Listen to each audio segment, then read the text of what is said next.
अजय जी दूसरा स्टॉक भी दे रहे हैं कुछ? बिल्कुल साहब, दूसरा स्टॉक भी दूंगा। और जितना मैंने आपको टाटा मोटर्स के लिए बताया है, अब थोड़ा हम सीरियस स्टॉक से बाहर निकलते हैं और अब हम जाते हैं थोड़ा ऐसे स्टॉक के बारे में जो हमारे कुछ लोगों के एंटरटेनमेंट के बेसलाइन पे है। सर, ये स्टॉक जो है, ये स्टॉक इंडिया का अकेला स्टॉक है जो अपने सेक्टर को रिप्रेजेंट करता है। और ये पर्टिकुलर स्टॉक को आप किसी और बिजनेस से कंपेयर नहीं कर सकते। इनका बिजनेस मॉडल बहुत अलग है और अपने बिजनेस में ये अपने आप में एक मार्केट लीडर है, एक प्रीमियम प्लेयर है। और सर, मैं आपसे बात कर रहा हूँ डेल्टा कॉर्प की। अब अगर आप डेल्टा कॉर्प के बारे में देखें तो sir, they are in casino business and casino बहुत लोग अच्छा नहीं मानते, बहुत लोग अच्छा मानते हैं और कुछ लोगों को बहुत एंटरटेनिंग लगता है। But the hardcore reality is कि ये अच्छा एक मेजर मनी चर्निंग बिजनेस है। और इंडिया अब जिस तरीके से डेवलप कर रहा है, उस डेवलपमेंट पे एक लाइफस्टाइल प्रोडक्ट ऑफर करने वाली कंपनी है ये। क्योंकि आजकल हम बहुत ज्यादा लाइफस्टाइल स्पेंडिंग की तरफ बातें करते हैं। अच्छा, डेल्टा कॉर्प के बारे में अगर सर मैं आपको थोड़ा सा आइडिया दे दूं कि इसमें क्या सिचुएशन आ रही है।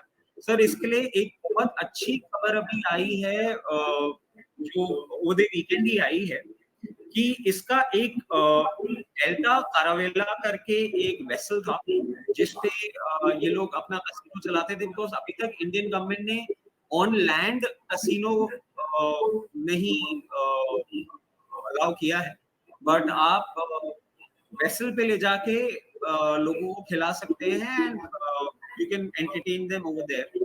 तो इसमें एक प्रॉब्लम आ रही थी सर एनजीटी के क्लियरेंस को लेके, जो कि अब मिल चुकी है और अब इस वेसल का ये ऑपरेशन वापस से स्टार्ट कर रहे हैं। और अभी अगर आप देखें तो सर, क्योंकि वेकेशन टाइम आ रहा है और बहुत राइट टाइम पे ये वेसल वापस से रीइनिशिएट हो गया है, तो इसको बहुत बड़ा बेनिफिट मिलेगा। इसके साथ साथ सर, आई प्रिज्यूम इनका एक दमन में भी वेसल है जो कि अभी इनिशिएट होने वाला है इन आई थिंक 2 to 3 मंथ्स। तो गोवा के अलावा दमन भी ऐसा पॉइंट आपका इसके कारण बन जाएगा जहां पे आप कस्टमर एक्सेस कर पाएंगे।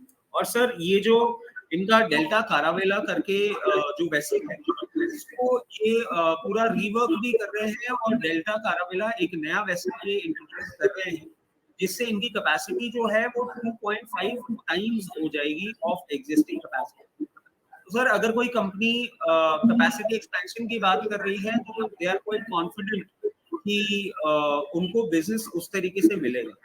और अभी तक आप देखें तो delta Corp was a loss making company, but last year से ही ये एक प्रॉफिट मेकिंग कंपनी बनी है। अच्छा, इसमें एक और चीज हम देखें सर कि profit margins were quite good and revenue went up by 56%। But उसके बाद भी इसका डिविडेंड यील्ड जो था वो 0.6% था, which is significantly lower in comparison with the revenue improvisation that they had done। तो सर, इसके पीछे एक सबसे बड़ा कारण ये है कि डेल्टा कॉर्प अभी जितने प्रॉफिट्स रजिस्टर कर रहे हैं उन प्रॉफिट्स को अपने बिजनेस में ही री इन्वेस्ट कर रहे हैं। And I am pretty sure कि गोवा, दमन के अलावा और जगह भी अपना बिजनेस इनिशिएट कर पाएंगे जहां अपना वेसल अकोमोडेट कर पाए, जो स्टेट गवर्नमेंट्स क्लियरेंस दे दें।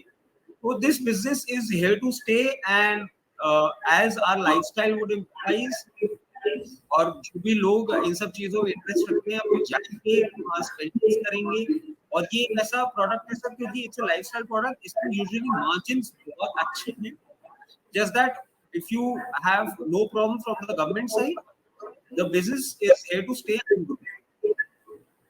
तो उसके चलते एक इन्वेस्टमेंट पिक बनती है ये। और अगर टेक्निकल पैटर्न्स पे आप जाना चाहें तो इसका 220 का 100 डे एक्सपोनेंशियल मूविंग एवरेज है। आज अगर आप देखें तो फाइनली उसके ऊपर ब्रेकआउट कर रहा है, तो टेक्निकल पैटर्न्स पे भी बाइंग हो रही है इसमें। और इसी समझ से आप इसको जो एग्जिस्टिंग प्राइस है यहाँ बाय कर सकते हैं। अगेन मैं एक और मॉडल डाल देता हूँ इसमें सारी बाइंग यहाँ ना करें। आपको अगर ये 260 208 लेवल पे मिलता है तो बाइंग और करें। 197 का एक स्टॉप लॉस रखें और सर टारगेट जो है इसके वो again medium to short term में हम 250 और 271 ये दो टारगेट लेके चले। और अगर कोई भी 1 साल या 1.5 साल में इन्वेस्टमेंट करना चाहते हैं तो हम 350 लेवल्स भी देख सकते हैं इन टाइम टू कम। ठीक है, तो ये कह रहे हैं रचित जी कि अगर थोड़ा समय देंगे, 1 साल से 1.5 साल का नजरिया रखेंगे तो वापस से 52 वीक्स हाई जो इसका 340 के आसपास का था वो तोड़ करके या उसके ऊपर भी या उसके आसपास के लेवल्स मिल जाएंगे। और अगर छोटे समय की बात करें तो भी अच्छा मुनाफा हो सकता है क्योंकि डिस्काउंट में मिल रहा है। अच्छा स्टॉक, अच्छा बिजनेस, अच्छा इसलिए हाथ से ये नहीं कह रहा हूँ कि कैसीनो बिजनेस अच्छा है, लेकिन हम जिस स्टॉक की बात कर रहे हैं और उसका जो बिजनेस है या उसकी प्रॉफिटेबिलिटी है वो आप इससे अंदाजा लगाइए। प्लस वो ओवरऑल एंटरटेनमेंट बिजनेस है, एक ओवरऑल वो वाली चीजें होती है। जो कैसीनो होता है तो कैसीनो खाली कैसीनो नहीं होता है, उसके अंदर में बहुत सारी चीजें, पूरे फैमिली के साथ में लोग गोवा में जाते हैं, उन क्रूजेस पे जाते हैं और उसके अंदर में सब कुछ होता है, खाना, बहुत सारे अलग अलग चीजें, बच्चों के लिए अलग एक्टिविटीज, ये वो, तो वो अपने आप में पूरा अम्यूजमेंट पार्क जैसा, एक एंटरटेनमेंट पार्क जैसे एक प्लेस होती है, वो फायदा है। तो वो सारी चीजें और उसका क्रेज, एंटरटेनमेंट का क्रेज कह लीजिए, ट्रैवल का क्रेज कह लीजिए, ये सारी चीजों की जो ओपनिंग अप की स्टोरी है उसका एक बढ़िया कैंडिडेट डेल्टा कॉर्प। एक और चीज जो मुझे लगता है, जो मैं ऐड कर देना चाहता हूँ यहाँ पे, और सर से भी पूछ लेता हूँ रचित जी कितना अग्री करते हैं कि अजित जी, चाहे लॉकडाउन हो या लॉकडाउन नहीं हो, जब नहीं होता है, अनलॉकिंग होती है, तो ये जो कैसीनोस है, ये जो स्पेस है, ये वाली सारी जगह है, ये सारे फैसिलिटीज चालू हो जाती है, तो वहां पे बिजनेस चालू होता है। और अगर लॉकडाउन होता है तो ऑनलाइन ये चीजें, क्योंकि इन्हीं के पास ऑनलाइन गेमिंग का भी एक बड़ा पोर्टफोलियो है, बड़ा हिस्सा है उसके अंदर में, तो वो भी एडवांटेज आता है। तो अगर हम मान भी लें एक बार को कि ऐसा ना हो, ज्यादा अच्छी बात है, लेकिन अगर होता है कुछ ऐसा, कुछ रेस्ट्रिक्शंस, कुछ लॉकडाउन, कोई ऐसी चीज होती है, तो भी ऑनलाइन की तरफ फोकस होगा तो उसका भी फायदा आएगा डेल्टा कॉर्प को। और अगर नहीं होता है तो वो तो दोनों तरफ दोनों चीजें चल रही है तो डबल फायदा है, वो सारी चीजें। और ये ग्रोथ तो दिख ही रही है और कैपेसिटी आप बता ही रहे हैं कि और भी वेसल्स बढ़ रहे हैं, तो वो वाली चीजें की और ग्रोथ का, तो उस ग्रोथ पोटेंशियल को राइट करने की राय है। ठीक है ना? बिल्कुल बिल्कुल। और सर इसमें मैं एक और चीज आपको ऐड करना चाहूंगा कि डेल्टा कॉर्प अभी हमको ये प्रोविजन दे रहा है। जब ये प्रोविजन नहीं देता था, आई एम बी श्योर आपने सुना होगा आज से 10 साल 5 साल पहले तक कि लोग ऐसी कंट्रीज में जाते थे who could actually afford it, वैसी कंट्रीज में जाते थे और उन कंट्रीज में जाके सिर्फ वो कैसीनो एक्सेस चाहते थे। तो इस किस्म का क्रेज है इस पर्टिकुलर बिजनेस में। और अगर आप देखें, अगर हम इंटरनेशनल बिजनेस की बात करें तो सर ऑनलाइन गेमिंग में पोकर स्टार करके एक कंपनी है जो कि अपने आप में एक बहुत बड़ी कंपनी है, एंड ऑनलाइन एंड ऑफलाइन दोनों में उनका अगर आप मनी चर्निंग देख लेंगे तो आपको समझ में आएगा कि इस बिजनेस में कितनी पोटेंसी है।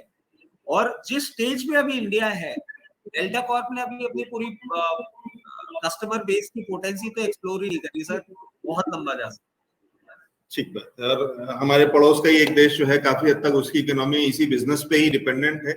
सिर्फ एक चीज उन्होंने ये करी हुई है कि अपने देश के नागरिकों के लिए वहां पे बंद करा हुआ है, तो शायद नेपाल में कुछ इस तरीके की चीजें, लेकिन वो बहुत मेजर एक हब रहा है और हमारे पड़ोस में। और कहीं ना कहीं इसका मतलब ये है कि शायद ज्यादातर लोग इंडिया से ही जाते हैं वहां पे इस चीज को करने के लिए, कैसीनो बिजनेस, कैसीनो के अंदर में खेलने के लिए या एंजॉय करने के लिए। वो सारी चीजें क्यों वो हम बिजनेस लूज करते हैं, अपनी करेंसी लूज करते हैं, अपना पैसा। तो ये बढ़िया चीज है। बहुत शुक्रिया सर, हमारे साथ में जुड़े आपने और बढ़िया 2 इन्वेस्टमेंट पिक्स दी हमें, डेल्टा कॉर्प और Tata Motors. Thank you so much. Thank you. ये थे रचित खंडेलवाल जी, जो कि बता रहे थे कि किस तरीके से इस गिरावट के अंदर में भी आपके पास कुछ एक मौके हैं, कुछ एक ऐसे स्टॉक्स हैं जिनको की खरीदारी करके, क्योंकि ये गिरावट डिस्काउंट है, अच्छा डिस्काउंट में मिल रहा है कोई और अच्छी चीजें, तो क्यों ना लिया जाए। आगे चल करके मुनाफा देंगे, लेकिन नजरिया थोड़ा सा लंबा है।